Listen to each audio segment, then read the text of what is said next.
Tiana è un piccolo paese di 600 abitanti situato nella parte occidentale del Gennargentu, incastonato tra la Barbagia di Ololai e quella di Belvì, e la regione Mandrolisai. Il titolo per la manifestazione Autunno in Barbagia è Gualchiere, mulini e antichi sapori d'autunno. A Tiana si trova l'unico opificio ancora presente in Sardegna e forse anche in Europa, le Gualchiere. È un opificio che in passato veniva utilizzato e ancora oggi viene utilizzato per la follatura delle orbace.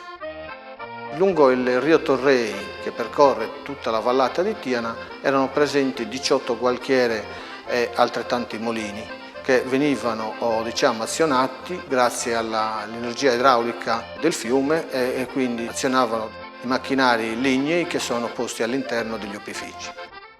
Con la manifestazione Autunno in Barbagia si vuole far rivivere questi momenti dell'attività industriale di allora, quindi tutte le fasi della follatura, della macina del grano, della tessitura della lana fino ad arrivare alla produzione del panno tipico, appunto l'orbace.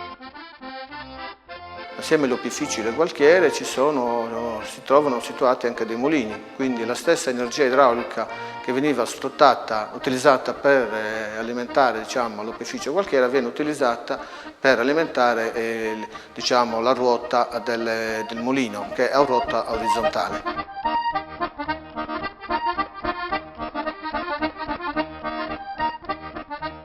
Tiana era famosa per colture tipiche del fagiolo. Nella manifestazione Autunno in Barbagia questo prodotto viene esaltato in tutte le sue peculiarità. Uno chef famoso, Luigi Pomatta, che per l'occasione presenterà dei piatti tipici proprio cucinando il fagiolo tianese.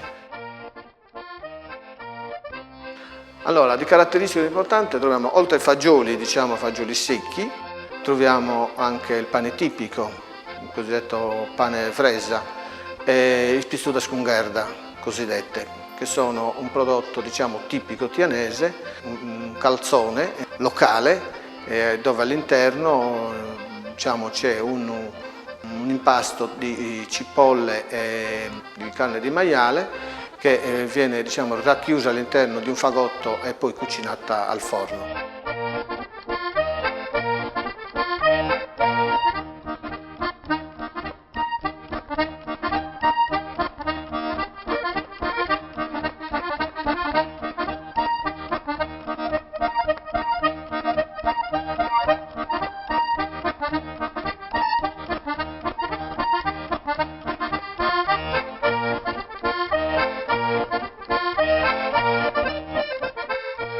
Le grosse folli non sono per Tiana, perché forse ancora non siamo in grado nemmeno di riceverle, però un turista attento e che quando va via rimane molto soddisfatto dell'accoglienza e di quello che ha trovato lungo i percorsi delle Cortese e lungo ciò che il territorio gli ha offerto. La manifestazione di Autunno in Barbagia è una grossa opportunità per un paese come Tiana, perché ci permette di far conoscere quelle che sono tutte le nostre attività, sia gastronomiche, sia artistiche e ambientali. L'aspettativa è quella di aumentare sempre di più il flusso turistico, ma non soltanto in occasione di Autunno in Barbagia, ma durante tutto l'arco dell'anno.